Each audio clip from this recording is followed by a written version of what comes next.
पिछले एपिसोड में हमने देखा था कि वांग जो था उसने अपने ट्राइब के लोगों को सोल रिफाइनिंग आर्ट सिखाना शुरू कर दिया था, जिसकी मदद से वो अपना सोल फ्लैग बना सकते हैं। तो धीरे धीरे करते हुए सेक्ट के अंदर जितने भी लोग मौजूद थे उन सभी ने अपना सोल फ्लैग बनाना शुरू कर दिया था। काफी लोग इस चीज में कामयाब भी होते हैं और सबसे ज्यादा टैलेंटेड 13 ही लग रहा था। पर जब एक दिन 13 अपने कुछ साथियों के साथ दूसरे ट्राइब में जाता है वहाँ के रिसोर्सेस हासिल करने के लिए, तो वो लोग उसको बहुत मारते हैं। 13 की हालत वांग से देखी नहीं गई थी, तो वो पूरे गुस्से के साथ उनके पास पहुंच जाता है और उनके पूरे के पूरे ट्राइब की वाट लगा चुका था। वो उनको बहुत मारता है और पूरा का पूरा ट्राइब उठाकर अपने ट्राइब के साथ लाकर उसे मर्ज कर देता है, जिस वजह से तो वांग की हर तरफ दहशत मच चुकी थी कि ये बहुत ज्यादा खतरनाक इंसान है और सारे के सारे लोग उससे डरने लगे थे। जिसके बाद यहाँ से ये एपिसोड शुरू होता है। तो इस एपिसोड की शुरुआत में हमें करीब 2 साल बाद का सीन दिखाया जाता है, जहाँ वांग जो था वो अपना कल्टीवेशन कर रहा था। वो कहने लग जाता है कि अगर मुझे अपना इन्फेंट ट्रांसफॉर्मेशन लेवल के लेट स्टेज पे पहुंचना है तो मुझे कम से कम 30,000 के आसपास डीमन क्रिस्टल लगेंगे। उसके बाद जाकर मैं अपना इन्फेंट ट्रांसफॉर्मेशन लेवल का लेट स्टेज ब्रेक थ्रू कर पाऊंगा। जितने मेरे पास अभी मौजूद है वो तो बहुत ज्यादा कम है, जिसकी वजह से मैं थोड़ी बहुत अपने आप को रिकवर कर सकता हूँ और थोड़ी बहुत पावर बढ़ा सकता हूँ। मुझे और ज्यादा डीमन क्रिस्टल वगैरह चाहिए होंगे ताकि मैं अपने आप को स्ट्रॉन्ग बना के ब्रेक थ्रू कर सकूं। लेकिन मेरे पास एक छोटा सा शॉर्टकट भी है, मेरे पास इमॉर्टल जेड वगैरह है ना, तो मैं एक काम करता हूँ, डीमन क्रिस्टल के अंदर अपने इमॉर्टल जेड की पावर को मर्ज कर देता हूँ। जब ये दोनों पावर आपस में मर्ज होगी तो ये मुझे और ज्यादा बूस्ट देगी ब्रेक थ्रू करने के लिए। सबसे फास्ट, सबसे रिलायबल और सबसे शॉर्टकट वाला तरीका मुझे हाल फिलहाल तो यही नजर आ रहा है। वो ये भी कहने लग जाता है कि पिछले 2 साल के अंदर ये ट्राइब जो है वो बहुत ज्यादा इंक्रीज हुई है, सबकी पावर बढ़ी है और ट्राइब पहले से काफी ज्यादा स्ट्रॉन्ग बन चुकी है। और अब यहाँ पर लोग भी बहुत ज्यादा हो गए जिनको प्रोटेक्ट करना भी वांग के ऊपर ही था। तो वो यहाँ पर अपनी पावर का इस्तेमाल करते हुए अपनी सोल फ्लैग की पावर को एक्टिवेट करता है और उसकी मदद से पूरे के पूरे ट्राइब के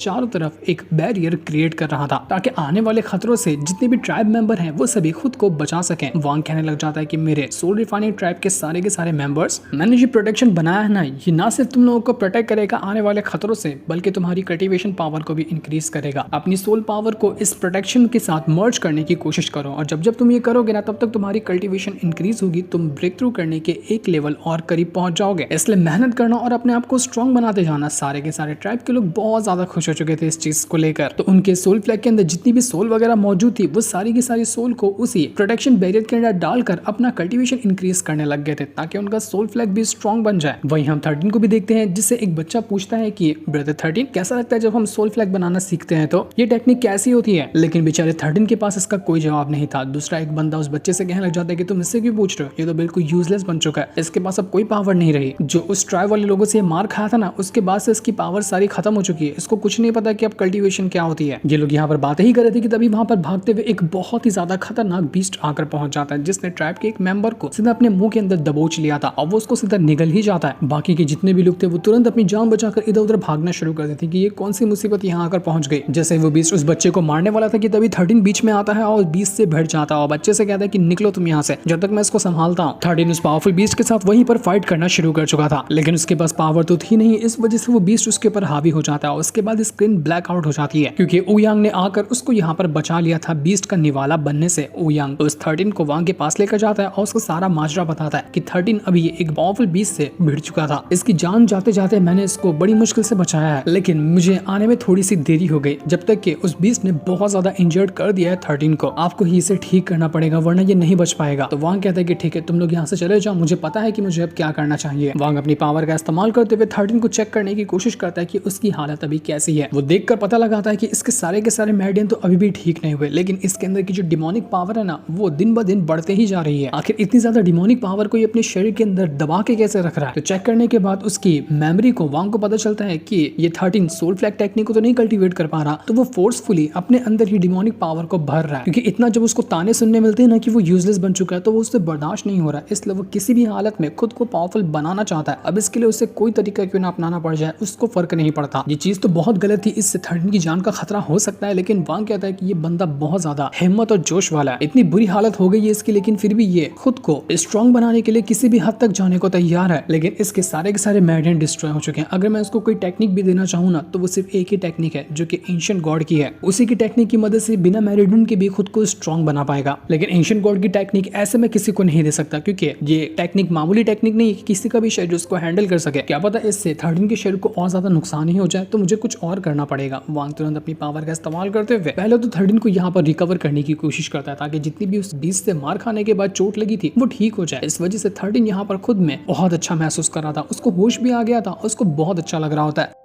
वो वांग से कहने लग जाता है कि मास्टर आपका बहुत बहुत शुक्रिया जो आपने मेरी जान बचाई, वरना तो मैंने उम्मीद खो दी थी कि मैं बच पाऊंगा। वांग उसे कहने लग जाता है कि तुम फोर्सफुली डिमोनिक पावर को अपने शरीर के अंदर भर रहे हो ना, तुम्हें पता है कि इसका अंजाम क्या होगा, ये तुम्हें सीधा का सीधा मौत देगा, इसके अलावा दूसरा कोई ऑप्शन नहीं है। तो 13 कहता है कि मास्टर मुझे पता है कि मैं क्या कर रहा हूँ, लेकिन मुझे लगा कि मैं अगर डिमोनिक पावर रखता हूँ ना तो थोड़ा बहुत चांस हो सकता है कि मैं आगे चलकर अपनी कल्टिवेशन को वापस से कंटिन्यू कर सकूं, क्योंकि मैं ऐसा यूजलेस बनकर नहीं रह सकता, ये मुझसे बर्दाश्त नहीं होगा। तो वांग कहता है कि ठीक है, मैं तुम्हें ना एक बॉडी रिफाइनमेंट की टेक्निक देता हूँ, इससे जितनी भी तुमने डिमोनिक पावर को अपने शरीर के अंदर मर्ज करके रखा हुआ है ना, ये तुम्हारी बॉडी को स्ट्रांग बनाने की कोशिश करेगी। इसकी मदद से तुम कोई डिवाइन टेक्निक या सुप्रीम लेवल की टेक्निक का इस्तेमाल नहीं कर पाओगे, लेकिन तुम्हारा शरीर इतना स्ट्रांग हो जाएगा ना कि तुम किसी भी आने वाले खतरे का मुकाबला कर सकते हो। तुम इतने स्ट्रांग हो जाओगे कि तुम किसी भी चीज को आसानी से डिस्ट्रॉय कर पाओगे। तुम्हारे लिए बेस्ट ऑप्शन यही है कि मैं तुम्हें यही टेक्निक दूं, वरना तुम लूजर ही बन के रह जाओगे। तो वांग यहाँ पर जेड के अंदर से वही बॉडी रिफाइनमेंट की टेक्निक को बाहर निकालता है और उसको चेतावनी भी देता है कि अगर तुमने इस टेक्निक को भी सीखने में एक भी गलती की ना तो तुम्हारा शरीर हमेशा के लिए खत्म हो जाएगा और तुम अपनी जान से हाथ धो बैठोगे। इसलिए जो भी करना बिल्कुल सोच समझ के करना। क्या तुम ये टेक्निक लेने के लिए तैयार हो? तो 13 कहता है कि बिल्कुल मास्टर, आपने जो भी मुझे दिया है, मेरे लिए जो सोचा है ना, वो मेरे लिए बेहतर ही होगा। मैं बिल्कुल ये टेक्निक लेने के लिए तैयार हूँ और मैं आपको बिल्कुल निराश नहीं करूंगा। वांग जब यहाँ पर 13 की इस सिचुएशन को देख रहा था, उसको अपना भी लम्हा याद आ रहा होता है कि जब वो भी पहली बार कल्टिवेशन के लिए गया था और उसको ट्रायल पास करने पड़े थे, तो वो भी कितनी मुसीबत से खुद को बाहर निकाल पाया था। उस टाइम उसके अंदर भी सेम वैसा ही जोश था कुछ कर दिखाने का जैसा कि आज 13 के अंदर है। मैंने जो भी इसको टेक्निक दी है वो जायंट डीमन क्लान की एक बॉडी रिफाइनमेंट टेक्निक है। अगर ये इसको सक्सेसफुली कर जाता है ना, तो मैं समझ जाऊंगा कि ये एंशिएंट गॉड टेक्निक को भी हैंडल करने के लायक है। उसके बाद मैं इसको एंशिएंट गॉड टेक्निक दूंगा। पहले इसको यही टेक्निक सीखनी पड़ेगी और इसमें मास्टरी हासिल करनी पड़ेगी। बाकी सारी चीजें इसी के ऊपर डिपेंड करती है कि वो कितना मेहनत करता है ये टेक्निक सीखने के लिए। अगले सीन में ओयांग जो था वो वांग के पास आता है और उससे कहने लग जाता है कि मास्टर, मुझे ये बंदा मिला है, इसका नाम है हु पाओ। इसी के बारे में मैं आपको बता रहा था कि ये पैदा ही हुआ था ना, तभी से इसके अंदर 2 स्टार की डिमोनिक पावर है, जो कि बहुत ज्यादा कमाल होती है और बिल्कुल रेयर होती है। सिर्फ 2 महीने की मेहनत के अंदर इसने टोटल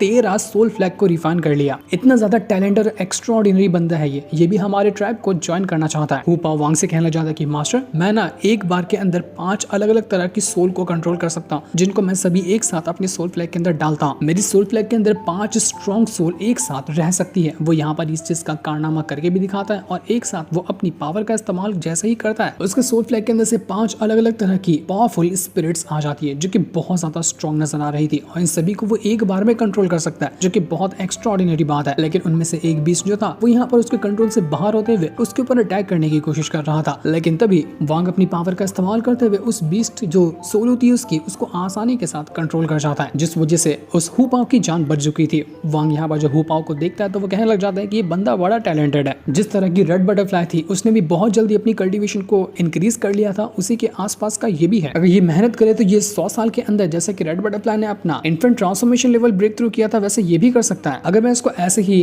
ट्राइब के अंदर छोड़ दूं तो इसका टैलेंट ऐसे ही वेस्ट होगा। क्यों ना मैं इसको पर्सनल ट्रेनिंग दूं जिस तरह की मैं 13 को देता हूं। तो वो हु पाओ से कहता है कि हु पाओ, तुम भी मेरे एक पर्सनल डिसाइपल बन सकते हो जितना कि 13 है। ये सुनकर हु पाओ की तो खुशी का ठिकाना नहीं रहता कि मास्टर आप मुझे खुद का डिसाइपल बना रहे, इससे बड़ी सौभाग्य की बात मेरे लिए क्या होगी। बिल्कुल मैं आपका पर्सनल डिसाइपल बनने के लिए तैयार हूं। वांग ने अभी तक इस ट्राइब के अंदर सिर्फ 2 पर्सनल डिसाइपल रखे थे, एक 13 था और दूसरा हु पाओ था। धीरे धीरे करते हुए 13 जो था वो बॉडी रिफाइनमेंट टेक्निक को अच्छे से सीख रहा था और अब वो धीरे धीरे करते हुए इतना स्ट्रॉन्ग बन चुका था कि वो एक पंच मारे तो अच्छे खासे महल को तोड़ सकता है। उसका शरीर इतना ज्यादा मजबूत हो चुका था। ये तो कमाल दिखाई रहा था, हु पाओ भी उतना ही ज्यादा कमाल दिखा रहा था। वो अपना भी सोल फ्लैग बनाता, अपने आप को स्ट्रॉन्ग बनाता, बाकियों को भी जो डाउट लगता उनको भी सिखाने का काम करता। देखते ही देखते ट्राइब के जितने भी लोग थे वो सभी अपना प्रोग्रेस करते जा रहे थे। उन सभी की कल्टीवेशन बहुत रफ्तार से इंक्रीज हो रही थी। वांग यहाँ पर कहने लग जाता है कि मेरे पास टाइम था एंशिएंट सिटी के अंदर जाने का, लेकिन उस टाइम मैं नहीं जा पाया क्योंकि मेरे पास उतने लोग भी नहीं थे। लेकिन अब यहाँ पर जब सब कुछ मैंने सेटल कर दिया है ट्राइब के अंदर, तो मुझे एंशिएंट सिटी के अंदर जाना चाहिए। वैसे भी सोल रिफाइनिंग ट्राइब जो है वो बहुत ज्यादा स्ट्रॉन्ग बन चुका है। मेरी गैर हाजिरी में भी ये लोग खुद को अच्छी तरह से प्रोटेक्ट कर सकते हैं, तो इसलिए टाइम आ चुका है यहाँ से जाने का। तो वांग यहाँ पर सारे के सारे ट्राइब वालों की एक मीटिंग रखता है और अपने साथ 13 और हु पाओ दोनों को ले लेता है। वो सारे के सारे ट्राइब मेंबर से कह रहा था कि आज के दिन से तुम सभी को कभी भी पीछे मुड़कर कर नहीं देखना है। जितना तुम आगे बढ़ते जा रहे हो ना, तुम्हें उतना ही मेहनत करते हुए ट्राइब को और ज्यादा स्ट्रॉन्ग बनाना है। वो यहाँ पर ओयांग को अपना एक जेड भी दे देता है, जिसकी मदद से अगर आगे चलकर कभी भी ट्राइब के ऊपर कोई बड़ी मुसीबत आती है ना, तो जेड की मदद से वो वांग को जानकारी दे सकता है और वांग तुरंत आ जाएगा ट्राइब को प्रोटेक्ट करने के लिए। तो ओयांग भी कहता है कि बिल्कुल मास्टर, मैं आपका भरोसा कभी नहीं तोड़ूंगा, आप बिल्कुल यहाँ से बेफिक्र जा सकते हैं। तो वांग वहां से आगे निकल चुका था, जिसके बाद हमें उसे एंशिएंट सिटी का सीन दिखाया जाता है, जहाँ पर वांग आकर पहुंच चुका था अपने दोनों डिसेबल के साथ। और यहाँ पर आने के बाद उसने अपना पूरा लुक चेंज कर लिया होता है। क्या ही कमाल का वो नजर आ रहा था। अब एंशिएंट डेमन सिटी के अंदर है तो थोड़ा डिमोनिक वाला फील तो आना चाहिए ना उसके लुक में, इसलिए उसने अपना लुक चेंज कर लिया।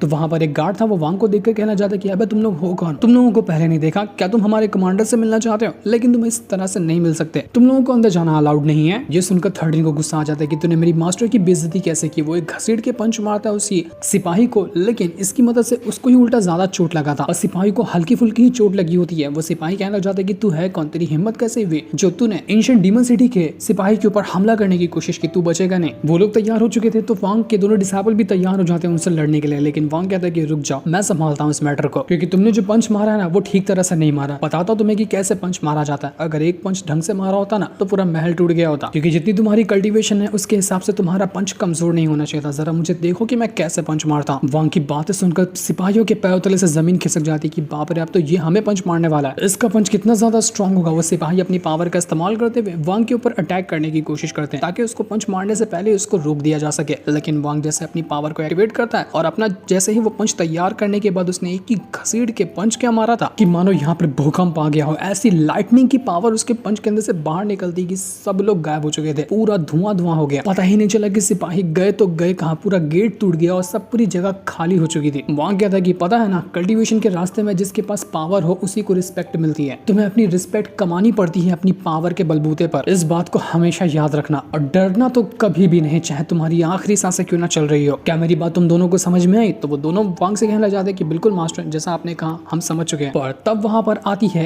एक लड़की जो कि असल में कमांडर थी, और ये लड़की कोई और नहीं बल्कि ब्लड एसेंसर जो है ना उसी की बेटी होती है, जो पहले से ही वांग के ऊपर नजर रखी हुई थी, क्योंकि उसके फादर ने कहा था कि वांग के ऊपर हमेशा नजर बनाए रखना। तो वही यहाँ पर आई थी और ये होती है यहाँ की एक कमांडर। जिस तरह से वो गुस्से में आई हुई थी, वांग भी समझ जाता है कि ये यहाँ पर बात करने तो नहीं लेकिन मैटर बढ़ाने के लिए आई है, तो मैं भी कैसे पीछे रहने वाला। वो भी अपना ऑरा एक्टिवेट कर लेता है और दोनों अपना ऑरा एक्टिवेट करते हुए एक दूसरे के आमने सामने आकर खड़े हुए थे। वो जो लड़की थी वो वांग से कहना चाहती कि तुम एंशिएंट सिटी के अंदर आए हो, यहाँ पर कोई पोजीशन हासिल करने आए होगे ना, हमें पहले से ही पता था कि तुम कोई ना कोई दिन तो यहाँ पर जरूर आओगे, इसलिए तुम्हारे आने की पहले से तैयारी करके रखी गई थी। महल के अंदर जो जनरल मौजूद है ना वो तुम्हारा ही इंतजार कर रहे हैं, आओ जरा अंदर आओ। वांग ये सुनकर हैरान रह गया था कि आखिर वो जनरल है कौन जिसने इस लड़की को, जो कि इतनी ज्यादा गुस्से वाली है, इतना अतरंगी मिजाज की है, इसको इतना शांत बनाकर रखा हुआ है। ये लड़की बिल्कुल भी शांत रहने वाली है नहीं, और देखो इतने प्यार से मुझे आकर ये रिक्वेस्ट भेज रही है कि मुझे अंदर चलना चाहिए इसके साथ, कुछ ना कुछ तो मामला गड़बड़ है। आखिर वो जनरल है कौन, वो कितना ज्यादा स्ट्रॉन्ग हो सकता है, इसका पता तो अंदर जाने के बाद ही लगेगा। तो वांग अपने दोनों डिसेबल से कहते कि तुम दोनों ना यहीं पे रुको, मैं जा रहा हूँ और जरा देख कर आता हूँ कि आखिर यहाँ पर चल क्या रहा है, मेरे आने का इंतजार करना। तो जिस पर वो दोनों के दोनों जो उसके डिसेबल थे वो ये चीज करने के लिए मान जाते हैं, और वांग उस लड़की के साथ वहां से जा चुका था ताकि उस जनरल से मिल सके कि आखिर उस जनरल ने उसको यहाँ पर बुलाया क्यों है। लेकिन उसने क्यों बुलाया था ये अभी हमें नहीं दिखाया जाता, जिस दिन को दिखाते साथ ही ये वाला एपिसोड यहीं पर एंड हो जाता है। Thanks for watching.